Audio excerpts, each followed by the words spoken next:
मैं जानता हूँ तुम कहोगे उसे भी तो जिंदा ही रहना है। जाहिर है, जाहिर अरे है। फिर नुक्सा लिख कर दिया। वो मैं केमिस्ट के पास ले गया, उसने 10 रुपए गोलियों के लगा दिए। वो बेचारा भी क्या करे, उसे भी तो जिंदा रहना है। अच्छा तो शर्मा जी आपको गोलियों से कुछ फायदा भी हुआ? फायदा? बेटी मैंने वो गोलियां खाई ही नहीं। मगर क्यों? अरे भाई आखिर मुझे भी तो जिंदा रहना है। अगर शर्मा जी आपको डॉक्टरों पर विश्वास नहीं तो किसी हकीम को क्यों नहीं दिखा देते? और क्या, वो जो गली के नुक्कड़ पर हकीम है ना, वो तो शायद आपका मित्र है ना? वो हकीम वो मस्करा समझ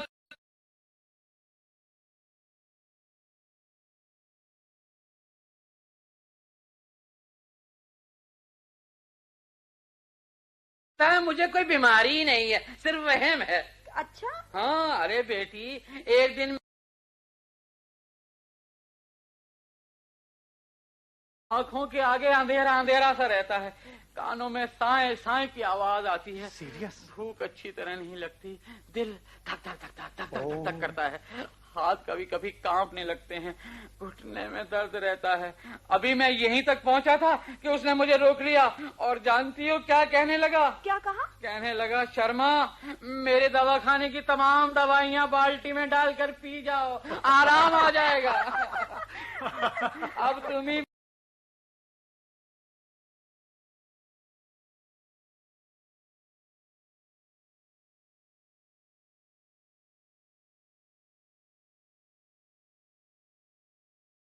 क्या तुम्हें नहीं पता गुप्ता जी की लड़की की मंगनी हो गई? अच्छा? हाँ। बड़ी अच्छी लड़की है ना शर्मा जी? अरे क्या कहती हो, वो लड़की तो अपने होने वाले पति को लखपति बना सकती है, वो कैसे? लेकिन एक शर्त है। वो क्या? वो ये कि पति को पहले करोड़पति होना चाहिए। अच्छा भाई प्रोफेसर साहब, अब आप ये बताइए कि फारसी तो पढ़े हुए है ना? जी हाँ, बीए में फारसी मेरा एक सब्जेक्ट था। अच्छा तो ये बताइए कि गुफ्तो शुनील का क्या मतलब है? मुझे ये शब्द बड़ा अच्छा लगता है। गुफ्तो शुनील कहना और सुनना, यानी बातचीत करना। और हुर्दोनोश का? अब इसका मतलब है खाना पीना। इसका मतलब ये हुआ कि ये शब्द गुप्तो सुनील से भी अच्छा है। जाहिर है। शर्मा जी जाहिर है कि खाने पीने से अच्छी बात और क्या हो सकती है? अगर ये बात है तो आपको अब तक ये ख्याल क्यों नहीं आया कि शर्मा जी को चाय पानी को पूछना चाहिए था? आप सिर्फ गुफ्तो सुनील ही करते रहे। अरे खुर्दोनोश की तो बात भी नहीं कर रहे हैं। आप तो खुद लोगों को बातों में ऐसा लगाते हैं कि खाने पीने का ख्याल ही नहीं आता। मैं अभी चाय। अरे जीती रहो बेटा, जीती रहो। अच्छा बेटी जाओ, लेकिन देखो इतना ख्याल रखना कि चाय सिर्फ पीने के काम आती है और हम लोग बात खाने पीने की कर रहे थे। ये कौन आ गया हिस्सा बांटने वाला? मैं देखती हूँ। आओ पप्पू। दीदी क्या मेरे पिताजी आपके यहाँ हैं? हाँ अंदर हैं। पिताजी घर चलिए, आपको माँ बुला रही है। क्यों भाई क्या हुआ? घर में जीजाजी आए हैं। ओफ, अरे तो फिर मेरे वहाँ जाने की क्या जरूरत है? जीजा जी को इधर ले आओ। हाँ बेटे जाओ, उनको यहीं बुला लो। लेकिन माँ कहती है आप घर आइए। अरे तो माँ को भी साथ ले आओ ना, ये भी तो घर है। क्यों प्रोफेसर साहब? जी ये भी तो आप ही का घर है। लेकिन माँ अरे दौड़ जाते हैं, माँ कहती है। माँ को क्या पता कि पड़ोसी का नाता क्या होता है? जीजाजी आए। अरे तो जीजाजी आए हैं तो क्या हुआ? वो कोई सिर्फ अकेले मेरी जवाई थोड़ी है, सारे मोहल्ले के जवाई हैं, जिस घर में चाहे जा सकते हैं। आजकल तो लोगों का खून सफेद हो गया है। अरे भाई प्रोफेसर साहब, जी साहब, हमारे जमाने में एक घर का जमाई सारे गांव का जमाई समझा जाता था। क्या बात है? अरे प्रोफेसर साहब पूछना अपनी आंटी से, कई बार ससुराल गया तो अपने ससुर के घर ही नहीं पहुंच पाया, रास्ते में ही गांव वाले दबोच कर बैठ गए। कई दिन उनके घरों में ही पड़ा रहता था। ये बच्चा है, इसको क्या पता। जाओ बेटा पप्पू, अपने जीजाजी को और अपनी माँ को यहीं बुला लो। असल में आजकल पड़ोसी के नाते को कोई नाता ही नहीं समझता। क्या बात कर रहे हैं शर्मा जी, क्यों नहीं समझता? अब देखिए हम समझते हैं। लीजिए आंटी जी भी आ गई। अरे पार्वती है, तुमने मुझे क्यों बुलवा भेजा? अरे ये क्या अपना घर नहीं है? पराया क्यों है? हाँ। कृष्ण आया है इसलिए बुलवाया। तो कृष्ण को यहाँ नहीं बुला सकते क्या? क्यों भाई, कृष्ण है? पिताजी, मैंने आने को मना तो नहीं किया था। वो तो मैंने सोचा था कि चाय मिलकर ही पिएंगे। चाय मिलकर यहाँ भी तो पी जा सकती है। प्रोफेसर बेटा, जी। कमला से कह दो केतली में पानी और डाल दे। यहाँ पानी हाँ? और डाल दिया है। हाँ। अब बल्कि मुझे कुछ मिनट की इजाजत दीजिए, मैं कुछ खाने को ले आऊँ। अरे तुम क्यों तकलीफ करते? आप बैठिए, कहीं आने जाने की जरूरत अरे नहीं है। जरूरत क्यों नहीं है? उनके जीजा घर में आए तो क्या उसकी खातिर नहीं करेंगे? जी हाँ, ये तो मेरा फर्ज है। अरे जाइए आप, इन लोगों को क्या पता अब इनको क्या क्या किस्से सुनाऊं। अरे भाई, हमारे गांव के एक आदमी ने अपनी गधी सांस वाले लोक संगीत के कार्यक्रम में आइए सुनते हैं चंदैनी गीत। कलाकार हैं रामाधार साहू और साथी।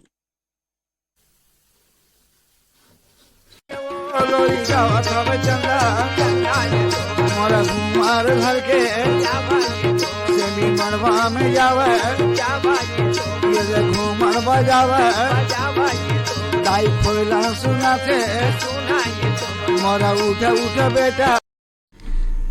लोक गांव में भेज दी। इसी रिश्ते से हम कई महीने तक उस गांव में जाकर रोटियां खाते रहे, और ये रिश्ता बेटा उस दिन टूटा जिस दिन वो गधी मर गई। वैसे शर्मा जी, हंसने की बात नहीं। उन दिनों में लोग इस बात की कद्र करते थे। लोग पड़ोसी को भगवान का रूप समझते थे। आजकल वो बात ही नहीं रही।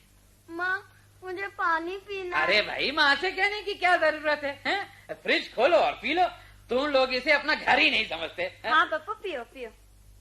पिताजी, मैं कहाँ अरे बैठूं? कुर्सी पर, और कहाँ मेरे सिर पे बैठेगा? मैं पानी पीने गया तो मेरी कुर्सी पे कमला दीदी बैठ गई। अरे अरे, मुझे तो ख्याल ही नहीं रहा। ये लो, मैं उठ जाती हूँ। अरे तुम क्यों उठती हो? कोई बात नहीं, कोई बात नहीं, मैं थोड़ी देर खड़ी ही हो जाऊंगी। अरे भाई, खड़ी होने में कोई बुराई नहीं। अपने बहन भाइयों के लिए, बल्कि इससे भी ऊंचे रिश्तेदार, मेरा मतलब है पड़ोसियों के लिए अगर जरा सी तकलीफ कर भी ली तो क्या हुआ? अच्छा, अब घर चलिए, चाय तो पी ली है। ये फिर घर का चक्कर शुरू क्यों हो गया? ये क्या घर नहीं है? कृष्ण आपसे एक प्राइवेट बात करना चाहता है। बस इतनी सी बात? अरे प्रोफेसर बेटा, तुम्हारा जीजा मुझसे और अपनी सास से प्राइवेट बात करना चाहता है। आज जरा बाहर हो जाइए। जी हाँ? बाहर?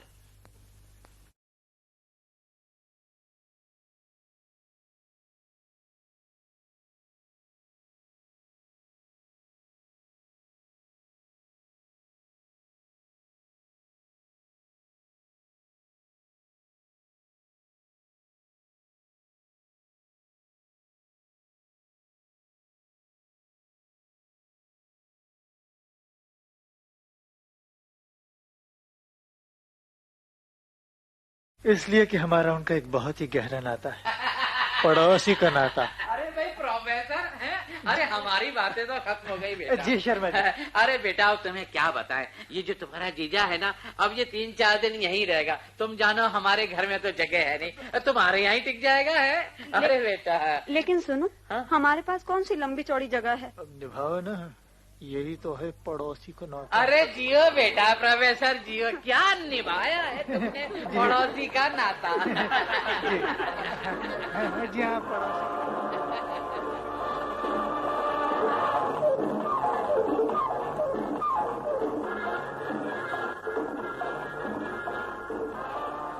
आप सुन रहे थे दिलीप सिंह की लिखी हास्य नाटिका पड़ोसी का नाता। निर्देशक थे कुमुद नागर।